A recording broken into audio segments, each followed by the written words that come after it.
पांचवा पंक्ति देखिए। औरे भांति विहंग समाज में आवाज होती। विहंग यानी पक्षी। पद्माकर जी कहते हैं कि इस ऋतु में पक्षी भी बहुत खुश होते हैं, क्योंकि वसंत ऋतु बहुत सुहावना होता है। पक्षी अपनी मधुर आवाज में गाते हैं। बच्चों, 6th लाइन देखिए। ऐसे ऋतुराज के न आज दिन द्वय गए, यानी ऋतुराज वसंत ऋतु को कहा जाता है, क्योंकि हर एक का राजा होता है।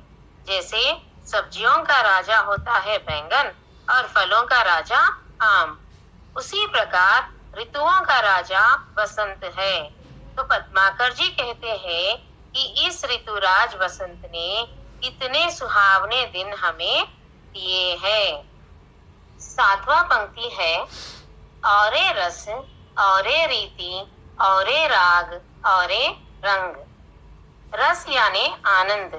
कवि कहते हैं कि इस ऋतु में सब लोग आनंद से रहते हैं, क्योंकि मौसम अच्छा रहता है। ऋतु संबंधी पर्व जैसे बसंत पंचमी का पर्व रीति रिवाज के साथ मनाते हैं। इस वसंत ऋतु पर बहुत से गीत हैं जो राग युक्त गाए जाते हैं, और जिधर भी देखो उधर रंग बिरंगी फूल और हरियाली दिखाई देता है। 8वां पंक्ति है। औरे तन, औरे मन, औरे बन हुए गए। तन यानी शरीर। इस मौसम में हमारा शरीर पुलकित हो उठता है, मन भी प्रसन्न रहता है और वनों में भी सुंदर नजारा दिखाई देता है।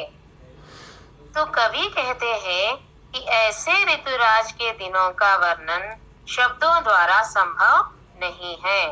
वसंत ऋतु की सुंदरता बहुत अद्भुत है।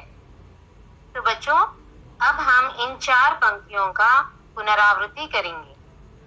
पद्माकर जी कहते हैं कि इस ऋतु में पक्षी भी बहुत खुश होते हैं, अपनी मधुर आवाज में गाते हैं। वसंत ऋतु को ऋतुओं का राजा कहा जाता है।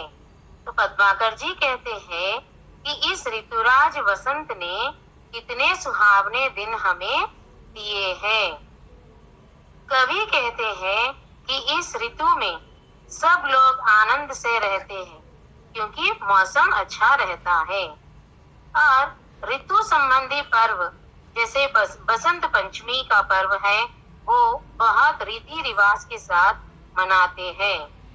इस ऋतु पर बहुत सारे गीत हैं जो राग युक्त गाए जाते हैं, और जिधर भी देखो उधर रंग बिरंगी फूल और हरियाली ही हरियाली नजर आता है। इस मौसम में हमारा शरीर पुलकित हो उठता है, मन भी प्रसन्न रहता है और वनों में भी सुंदर नजारा दिखाई देता है। धन्यवाद बच्चों।